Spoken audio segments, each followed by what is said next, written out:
It's a sound Geneva Wiggins Gray has gotten pretty used to. One come through about 5 in the morning and at night. While she's lived near the tracks in Decatur for more than a half a century, she, like everyone else in the state, has no idea what exactly is rolling through, how much of it there is, and when the potential dangers are. If they are hauling hazard and we this close to the railroad track, I think they should let us know. Train expert and safety consultant Ted Millar agrees and says the public has every reason to be alarmed. We have a potential here for mass casualties with a giant fire event. Crude oil runs through several counties in the Tennessee Valley and North Alabama, including Limestone and Morgan counties. And the amount of crude oil being transported by rail across the country has risen 400% in just 4 years. Millar says deadly derailments like the one in Quebec, killing 47, and the one just 3 months ago in West Virginia, displacing 125 people,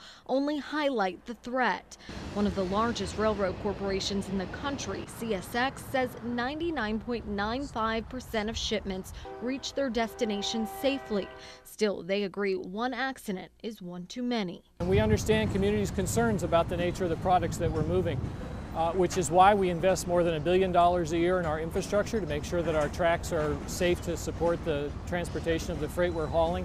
It's also why we work very closely with first responders and emergency response organizations to make sure they have the information and the training that they need to respond effectively if there is an incident. But Millar says while that certainly sounds good, the fact is first responders are not at all adequately prepared. Whatever experience people have in the fire service with an isolated tank car is just irrelevant. What we're dealing with here is a catastrophe that the fire service really could not deal with. This is an emergency response guidebook. Decatur Fire says they are armed with tools and federal guidelines. If we know the name of the product, we can go to the blue pages, then we can pull up the particular product on our computer system. Still, there's no way to be prepared for everything with our limited resource.